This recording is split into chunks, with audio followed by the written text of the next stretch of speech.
I'm Jake, 30, and I work overnight as a janitor at a hospital. 6 months ago, I started this job to help pay bills while I study nursing.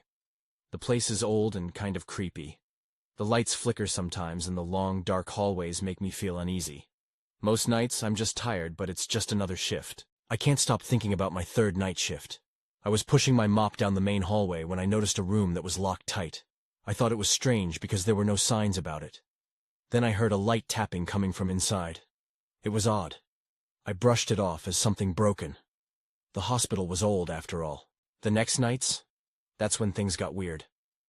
I was mopping the floor in the emergency ward when I saw something out of the corner of my eye. A dark shape slipped through a doorway. Maybe it was just me being tired.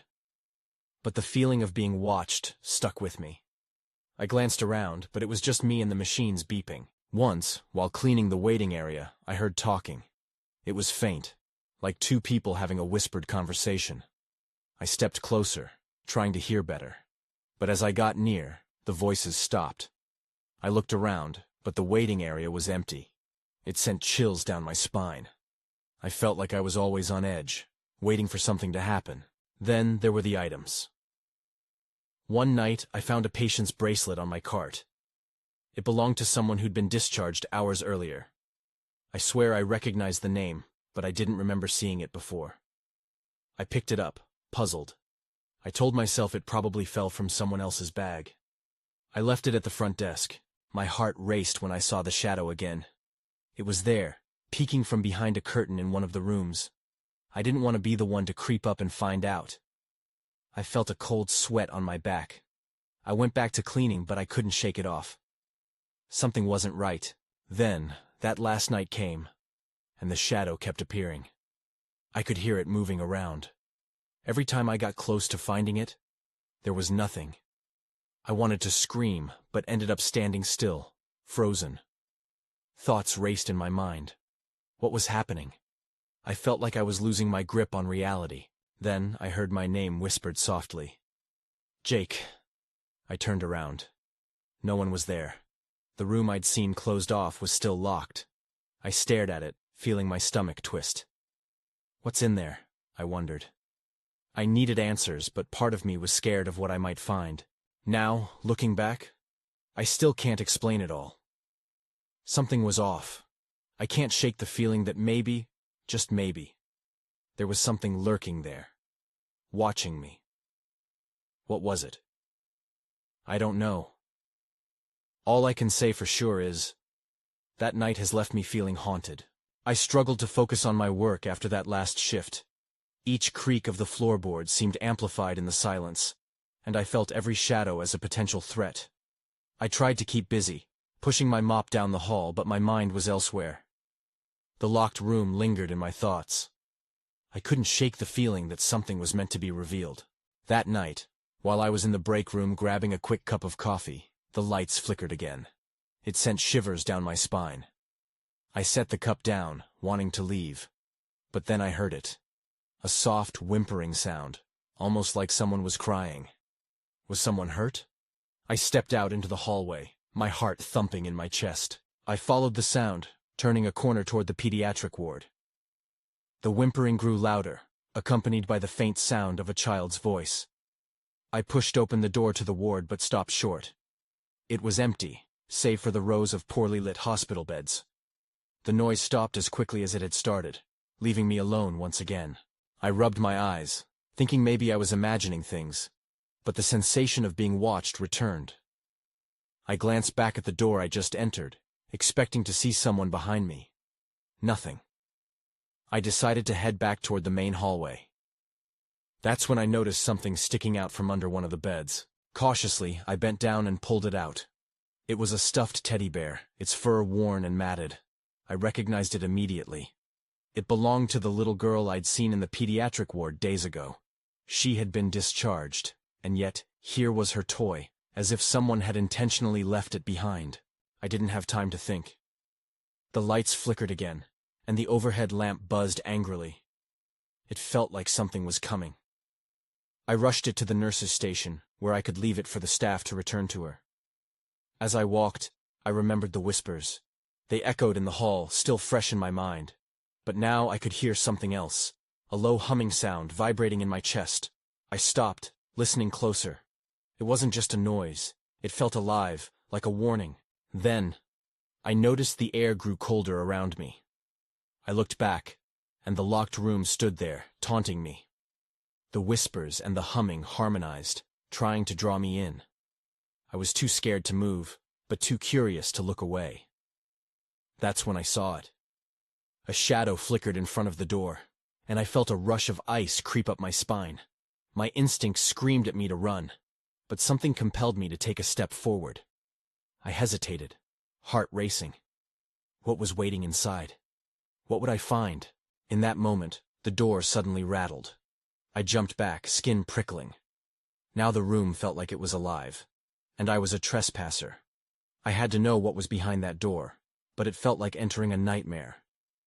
My breathing quickened, and in the shadow of the hallway, I saw a figure standing just inside the doorframe, and then it spoke. "Help me." Before I could react, the lights went out completely, plunging me into darkness. I stumbled backward from the door, my heart pounding as my eyes strained to adjust to the darkness. The figure was gone, leaving only a lingering chill, and that haunting plea echoing in my mind. "Help me." The words felt like they were pressed into my very soul. I fumbled for my phone, praying the dim glow would bring me some comfort.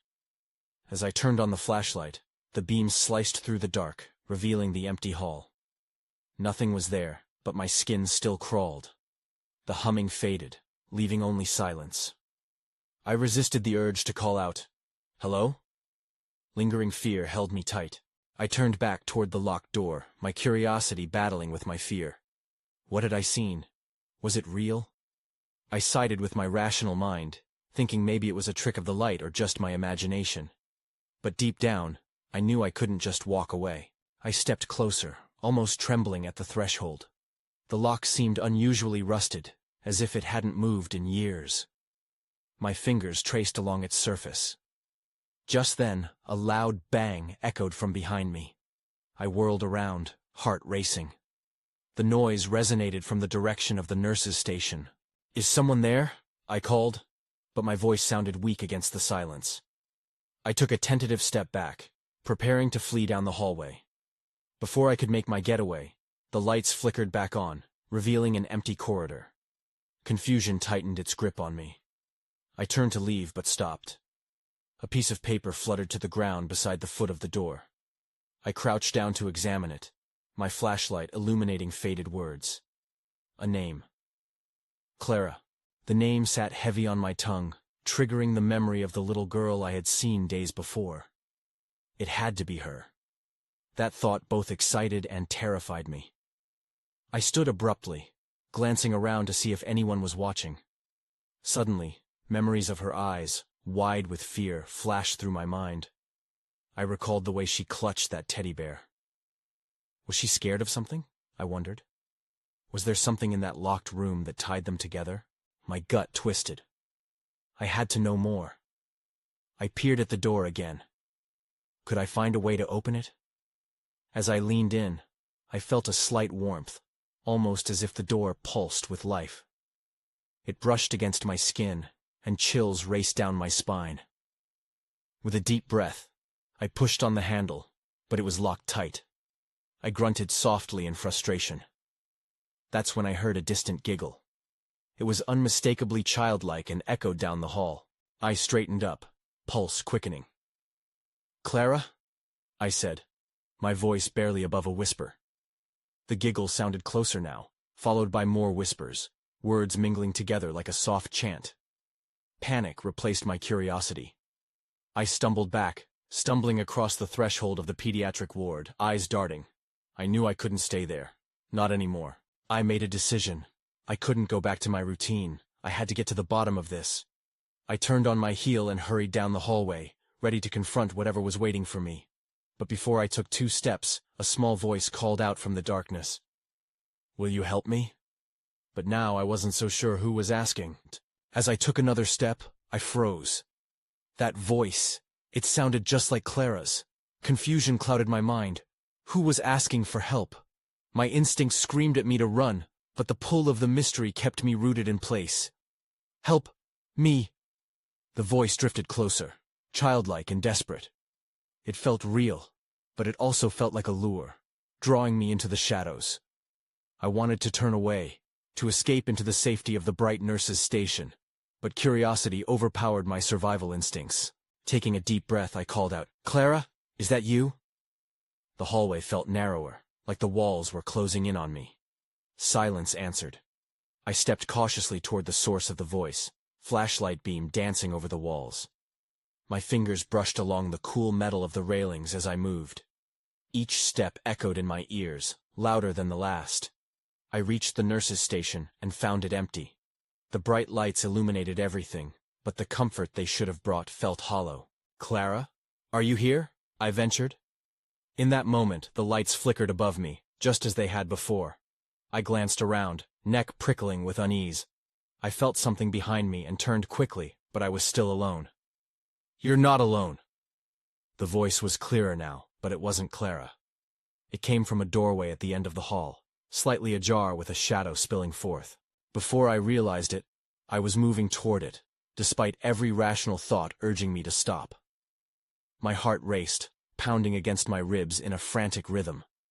I leaned toward the opening, peering into the dark room. Dust motes danced in the beam of my light, swirling in the air. Then, just for a moment, I caught a glimpse of something. A figure. I blinked, and it was gone, like it had never existed. I hesitated at the threshold, fear edging toward panic. "Will you help me?" The voice again, a little louder this time. This time, it sent chills down my spine. I felt an overwhelming need to say yes, but why? I moved closer, my instincts bouncing between fear and concern. This was madness, but I couldn't turn back now. And then, just then, I noticed something on the floor. An old name tag. I knelt to pick it up, my light illuminating faded text. Clara Miller. My breath caught in my throat. The name tugged at memories I wasn't ready to confront. I mustered the courage to call for her one last time. "Clara! Where are you?" In that moment, something shifted. The air thickened, and a cold gust swept through the hallway, extinguishing my flashlight. Darkness enveloped me, and my heart sank. I fumbled in my pocket for my phone, producing it with trembling fingers. The screen flickered to life, casting a weak glow. But before I could move, I heard whispers, many whispers, growing louder, swirling around me. Panic surged through me. "Help us!" I stumbled back, almost tripping over my own feet. The voices surrounded me now, desperate and pleading. What were they? I wanted to scream, to escape. But before I could make a move, the whispers cut off abruptly. Silence settled in like a heavy cloak. My gaze searched the darkness, but I could see nothing. Just then, a figure emerged from the shadows, its outline shifting unnaturally. I stood frozen, dread crashing over me. And then, everything went dark. I don't know how long I stood there in complete darkness. Time felt distorted, like it had slowed to a crawl. My heartbeat pounded in my ears, drowning out everything else. I fumbled with my phone, praying for a glimpse of light to guide me through the unsettling shadows. Finally, the screen flickered back to life. With shaky hands, I pointed it around the room. It was small and empty, just a maintenance closet. Shelves lined the walls, filled with dusty supplies and old medical equipment, long forgotten. The figure I'd seen was gone. Relief washed over me briefly, but it was quickly replaced by a sense of unease. Why did it feel like I was being watched? I glanced over my shoulder, half expecting something to move. My breath quickened. I wasn't alone, and the voices still echoed in my mind, crying out for help, desperate to be heard. The whispers began again, floating through the air like a bad melody, echoing against the cold, hard surfaces. "Help us," they repeated. I squeezed my eyes shut, willing the voices to fade away. What did they want from me? I had to get out of here. Just then, I heard a sound. A soft rustle from the corner of the closet. I aimed my phone's light in that direction. It illuminated a small door, hidden behind a stack of boxes. My heart dropped. I hadn't noticed it before, It felt too small for a person, but it was ajar, as if someone had recently slipped through. I felt a magnetic pull toward it, a dangerous curiosity pushing me forward. Was this where the voices were coming from? "Clara," I called out again, my voice shaky and uncertain. Silence. I backed away slowly, my instincts screaming for me to leave. But the door seemed to beckon. I hesitated, torn between fear and an inexplicable urge to know the truth. Taking a deep breath, I moved closer, my fingers brushing against the cool doorknob. As I grasped it, the whispers intensified. "Help us. Find us." They twisted around me, wrapping me in a cold embrace. Then, without warning, the door swung open on its own. I stumbled back but caught myself just in time. Inside, I saw a dark tunnel that seemed to stretch infinitely, disappearing into shadow. The air oozed with a musty smell like decay. "This is not right," I whispered to myself, trying to steady my racing heart. I should have turned and run, but another voice echoed in my head. A voice I didn't recognize, urging me forward. I took a tentative step inside, the sound of my shoes echoing loudly. The moment I crossed the threshold, the whispers stopped abruptly. It was unnaturally quiet, and I felt I had made a terrible mistake. Before I had the chance to backtrack, a figure appeared at the far end of the tunnel, shrouded in darkness. My breath caught in my throat again. "Help me," it said, a chilling echo of the voices I had heard. The urgency in that voice struck deep, igniting a mixture of fear and sympathy. That was when I saw it, the urgency in its outstretched hand, beckoning me. I gasped softly as realization washed over me. That figure looked just like Clara. The mere thought sent a jolt of panic through me. What happened next was something I never expected. I found myself moving forward, pulled by an unseen force, deeper into that unnerving darkness. I felt my heart race as I inched closer to the figure. The shadows flickered around us, and I could barely make out its features. Clara? Was that really her? The thought pushed me forward, driven by desperation and fear. "Clara!" I called out, hoping my voice would reach her, hoping she would recognize me. But instead of reassurance, all I received was silence, punctuated only by the distant hum of what sounded like machinery. The figure remained still, its hand still reaching, urging me to come closer. I stepped cautiously, every instinct within me screaming for caution. A chilling draft brushed against my skin, and I felt an inexplicable pull to the darkness ahead. Not towards Clara, but towards something else. "Help me," the figure repeated. But now there was something different in the tone. It was almost pleading. I recalled the chilling words that had first led me here. "Help us," they had said. And now they echoed back, mingling with my thoughts. I shivered. Suddenly the figure began to dissolve, its edges blurring into the darkness. "No!" I shouted, reaching out instinctively. As soon as my fingertips grazed the cold air where it had stood, a jolt surged through me. I stumbled back, gasping. The tunnel felt alive, pulsating with an energy I couldn't understand. Then I realized I was not alone. Shadows began to shift along the walls, merging into new forms, faces emerging from the darkness. "Help us," they whispered, their voices merging into a cacophony of desperation. I couldn't breathe. Panic gripped me, and I took a step back, my instincts screaming to turn around. But the weight of the darkness was heavy, and the exit felt farther away than ever. I stumbled again as the shadows climbed higher, circling around me. "You brought us here," one face said, its eyes hollow and lifeless. "You must listen." "Listen to what?" I shouted, my voice mingling with the haunting echoes around me. "What do you want?" The shadows drew closer, and I felt the cold seeping into my bones. A split second of clarity shattered through the noise. I recalled Clara's face, the look in her eyes when she had vanished. "Is she here with you?" I asked, desperation creeping into my voice. "I need to find her." The figures paused, their expressions shifting ever so slightly, uncertainty flickering like distant lights.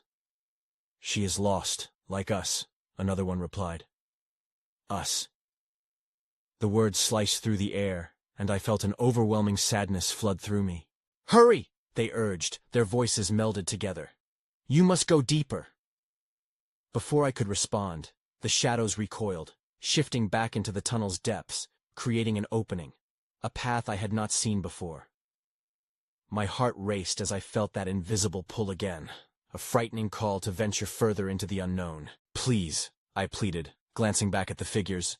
"Show me where she is." And with no other option, I stepped into the dark expanse ahead, the echoes fading, but still lingering in the back of my mind. As I walked forward, a sudden light flickered at the end of the tunnel. It pulsed, bright and inviting. But just as quickly, it flickered out. Everything went dark once more, and a noise erupted, a low growl echoing through the shadows. I froze, senses heightened, realizing I wasn't just searching for Clara anymore. Something else was waiting for me in that darkness. I stood there, frozen in the darkness, my breath quickening as the growl reverberated through the tunnel. It wasn't just an animal sound. It had a human-like quality, a breathy rasp that sent shivers down my spine. I felt as if the darkness itself was alive, pressing against me, eager to swallow me whole. "Clara!" I called again, my voice echoing in the silence, desperate for a reply. Nothing came. I took a hesitant step forward, the urge to flee battling with the draw of that unknown presence in the dark. The growl sounded again, closer this time, and I moved backward instinctively, trying to distance myself from whatever was lurking ahead. Then I noticed a faint shimmer to my left. I turned just in time to see a shadow moving swiftly along the wall, weaving in and out, as if teasing me. It had a different shape, more fluid, less defined than the figures I had encountered before. My heart raced, fear clawing at my throat. "Who's there?" I yelled, trying to sound braver than I felt. The shadows stirred, a chorus of whispers rising once more. "You must help her. Help us escape," they chanted, their voices overlapping, growing frantic. I strained to listen, but the growl interrupted, sharp and demanding. It felt like a warning. "Help who?" I shouted back, irritation mixing with fear. "Where is Clara?" I felt so small in the depths of this tunnel, surrounded by frigid darkness and confusion. The next growl was accompanied by a shuddering rustle, something moving just beyond my sight, just out of reach. That's when I saw it. A pair of eyes glinting in the dark, locked onto mine. The growl grew louder, vibrating through the ground beneath me. Those eyes stared, unblinking, their yellow glow piercing the shadows. My breath caught. I turned and sprinted down the tunnel, the echoes of whispered pleas trailing behind me. I didn't know where I was going, but I had to get away from whatever that thing was. The walls felt like they were closing in. The tunnel twisted and turned as I ran, chasing blind hope that I would find Clara. Suddenly, I burst into an open area. It felt vast, almost like a warehouse, the high ceiling lost to darkness. At the center lay an old rusted machine that hummed quietly, its panel flickering with dying lights. The sight was strangely familiar, the machinery not unlike what I had seen in a dream, a memory I couldn't fully grasp. As I approached cautiously, hesitation gripped me. This machine felt important, perhaps connected to everything that was happening. Could it help me find Clara? Before I could decide, the growl sounded again, this time resonating from my right. The eyes appeared once more, a creature taking shape from the darkness. Panic surged inside me as I backed away from the machine. "No! Stay back!" I yelled, fully aware that I was quickly running out of options. Just then, the machine's humming intensified, the lights brightening erratically. I found myself drawn to it against my better judgment. I had a choice to make, run away or take a chance on the mystery in front of me. I looked back at the figure, the glowing eyes just a shadow among shadows. The choice was clear, and I felt the weight of the uncertainty pressing down on me. I stepped forward, reaching for the machine as the growl turned into a guttural roar. As my fingers brushed against the cold metal of the machine, I felt an electric pulse shoot through me. It was as if the machine responded to my touch, humming louder, invitingly. But before I could react, the growl transformed into a raw, horrifying scream that echoed through the chamber. The sound shook my bones and filled me with an overwhelming dread. I quickly withdrew my hand, my heart racing in sync with the sudden chaos around me. The shadows shifted, swirling in a frenzied dance, and the glowing eyes moved closer. I was trapped between the terrifying creature and the powerful pulsing machine. Panic clawed at my thoughts. I couldn't just stand there. Then, out of the corner of my eye, I spotted another shadow forming. This one was different, easier to see. It was a figure, small and trembling. My heart sank. "Clara!" I called, hope drenching my voice. The figure turned toward me, her face pale and haunted. "You shouldn't have come here," she whispered, her voice almost drowned out by the growling beast behind me. "You have to leave." I barely had time to process her warning. The creature lunged forward, and I could see its full form now. A grotesque blend of human and animal, twisted in a way that defied logic. I stumbled backward, instinctively moving toward Clara. "What's going on?" I pleaded, my voice trembling. The shadows closed in, making it hard for me to breathe. Clara's eyes bore into me, full of fear and urgency. "It feeds on our fears. You can't let it see you afraid," she shouted, her own voice strained as the creature roared again, its breath hot and rancid. I turned to the machine, feeling compelled to press on. Maybe it had the answers. "What are you?" I shouted at the shadows, hoping to distract the monster from Clara. My heart thudded loudly in my chest. The machine responded yet again, lights flashing wildly. With a sudden burst, a holographic image flickered to life above it, showing sketches of strange creatures, explicit warnings, and maps overlaying paths through the darkness. I scanned the images quickly, desperate for meaning. Clara tugged at my sleeve, her expression a mix of terror and determination. "Do you see? It connects all of us," she murmured, her gaze flickering from the machine to the encroaching shadows. "It shows us where to go, how to escape." But her voice was nearly swallowed by the guttural growl that surrounded us. Before I could process her words, the machine seemed to flicker, feeding off my confusion. The lights started to dim again, and I realized that whatever power was inside it was fading. The creature lunged, and I felt a cold rush of air as it snapped its jaws just inches from me. "Clara!" I yelled. "We need to get to that machine." But she shook her head, fear etched on her face. "It's too late for me. You have to go. Now!" Just as I was preparing to argue, the shadows thickened, and in an instant, Clara was engulfed in darkness. I gasped, reaching out, but my fingers grasped only air. I was faced with a choice now: flee to save myself, or attempt to pull her back from the abyss. My heart raced, knowing that every second counted. In that moment, the growl ceased, and a chilling silence enveloped us. I took a deep breath, my mind racing with possibilities. I had to act fast, but before I could make my decision, the ground trembled, and the flickering lights of the machine sputtered again, painting the darkness with an eerie glow. Something lurched within the shadows, making my stomach drop. I couldn't let it take her. I had to find a way. My choice was clear, but the consequences felt enormous. I forced myself to take a step forward, every fiber of my being screaming to run. Clara was gone, swallowed whole by whatever darkness had consumed her. A part of me wanted to give in to fear, but the other part screamed for action. I needed to reach that machine. It wasn't just a source of power. It was my only hope. The shadows around me writhed, and I felt a presence closing in. I couldn't see it, but I could feel its hunger. I pressed on, pushing through the panic that threatened to overwhelm me. Maybe if I could activate the machine again, I could access those maps Clara mentioned. I darted toward it, feeling the warmth of its lights beckoning me closer. But just as I reached out, the creature's roar sliced through the air. It echoed in the confined space, a symphony of terror that rattled my core. I could see eyes shining like ash in the blackness, reflecting every ounce of fear I held. My heart pounded louder than the beast's growls, a reminder that I was still here, still human. I grasped the edge of the machine, the cold metal grounding me. I shut my eyes and willed myself to focus. I didn't want to be afraid. I didn't want to think of Clara lost in the abyss. I wanted answers. Gritting my teeth, I pressed my palm onto the surface.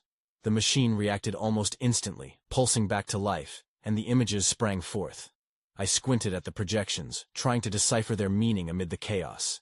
Patterns I hadn't seen before. Paths that twisted and turned, leading away from the darkness. Then something caught my eye. One image shimmered more brightly than the others. A door. It was marked on the map, glowing with urgency. I could barely believe what I was seeing. "That's it! That's a way out!" My voice trembled, but the conviction behind it ignited a spark of hope.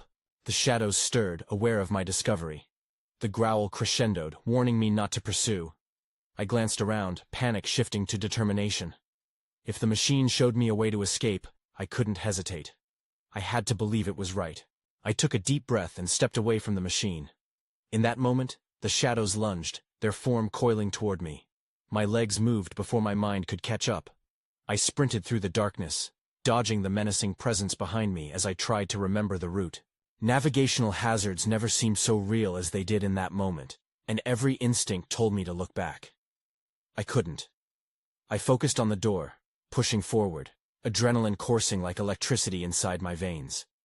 The growl transformed into a cacophony of screams, echoing my fears. Then I reached a wall. I felt for the door, my hands shaking as I pressed against the cold stone surface. It had to be here. In one last desperate attempt, I turned to the machine for guidance, but the images had faded. The shadows whispered the truth of my predicament. Escape wasn't just a matter of running. I needed clarity. I closed my eyes, the growls still howling in my ears, and concentrated on the door. As if the universe complied, I felt something shift. A slight resistance eased, and the door creaked open. I stepped through, heart thundering in my chest, unsure of what lay on the other side. Just when I thought I'd found safety, a new horror awaited me. It wasn't clear where I had ended up, but the unease settled over me like a thick blanket. I wasn't alone. The moment I stepped through, a chill swept over me. The room was dimly lit, cast in shadows that seemed to stretch and twist. My instincts screamed that I had crossed a threshold into something more sinister. Goosebumps erupted on my skin, and I slowly turned around to see the door melting into the wall behind me, sealing my escape. Panic set in, but the growling and whispering had faded. Here, there was only silence. Taking a deep breath, I gathered my bearings and scanned the room. The space appeared to be a long-abandoned storage area, filled with forgotten medical supplies and dusty equipment that gave off a distinct odor of antiseptic mingled with decay. In the far corner stood a tall metal cabinet, its doors slightly ajar, as if they were waiting for me to approach. Glancing over my shoulder one last time, I stepped forward cautiously. My steps echoed loudly in the stillness, sending ripples of dread through me. As I pulled open the cabinet doors, the hinges protested, revealing shelves lined with old surgical tools, bandages, and grim-looking instruments. But there, among the clutter, I found something that caught my breath. A child's drawing, yellowed and crumpled, with the name Clara scrawled across the top. It depicted a small girl holding a teddy bear. A smile stretched across her face. My heart clenched. This had to be Clara's. She had been here. But alongside that fleeting hope came an avalanche of dread. What had happened to her? Peering closer, I noticed something peculiar in the drawing. A shadow lurking behind Clara, its features indistinguishable but hostile. It felt all too familiar. Suddenly, a whisper slid through the air, a child's voice, barely audible. "Jake, help me!" It echoed in the void, and my blood turned to ice. I reeled back, eyes wide with terror. It seemed to come from my left. I followed the sound, heart pounding, determined to find her. As I ventured deeper into the room, the whispers grew louder, swirling around me like an encroaching storm. "You can't leave," they taunted, merging with an overwhelming sense of despair. I felt a tugging at my mind, as though the shadows were clinging to my thoughts, seeking to ensnare me in the madness that had swallowed Clara. "Clara!" I shouted, desperation fueling my voice. "I'm here! I'm going to find you!" I moved toward the whispers, pushing through the thickening gloom, the weight of eyes upon me. And then, like a candle flickering back to life, a faint light appeared ahead. I rushed toward it, driven by the flicker of hope it ignited within me. The closer I got, the brighter it shone, illuminating the faces of more shadows pressed against the walls, mouths forming silent screams. The figure emerged from the light, and as I squinted against its brightness, I saw Clara standing there. My heart soared, only to plummet seconds later. Her expression was vacant, eyes wide and hollow. She stood still, hands outstretched, as if begging for my help. "Jake, you must listen," she urged, voice trembling. It wants you. It needs you. But you can't give in. The growls behind me crescendoed, a cacophony of despair that clawed at my sanity. I felt it creeping into my mind, a darkness that promised safety if I surrendered, if I let it consume me. But gazing into Clara's eyes, despite their emptiness, I saw flickers of the girl who once smiled brightly. "No, I won't let it take you!" I shouted back at the entity, forcing my spirit to rise above the terror. Clara pointed toward the light, urging me. "The way out, it's—" Her words were interrupted by another shadow, rushing forward, and Clara gasped, her body staggering back into the darkness. "Clara!" I lunged forward, but before I could reach her, the flickering light intensified, and the shadows swirled, the growling reaching an unbearable pitch. A wall of blackness surged toward me, clawing with icy fingers. Without thinking, I threw myself into the light, ready to confront whatever was waiting. The flash engulfed me, a blinding storm of brilliance that shattered the darkness. It exploded around me with a deafening roar, drowning out everything. When the resonance stopped, I found myself at the hospital's entrance, breathless and crumpled, the spectral light fading behind me into an ominous murmur. I staggered back, heart pounding, struggling to grasp what had just transpired. I glanced around, blinking against the dimly lit parking lot. Was it over? Had I returned? Relief washed over me, but something else lingered, a deep sense of loss. "Clara," I whispered, feeling the weight of her absence pressing heavily on my chest. The night air felt chillingly normal, yet it pulsed with unanswered questions. I couldn't shake the feeling that Clara wasn't gone, that darkness still lurked somewhere within the hospital, waiting for another voice to call. As I turned away from the entrance, I looked back just once, half expecting to see her glowing figure. But the only thing that stared back were the unyielding shadows that clung tightly to the hospital walls. I walked away, knowing I had escaped with my life, but haunted by a deeper uncertainty, one that whispered to me in the quiet, wondering if Clara would ever find her way home.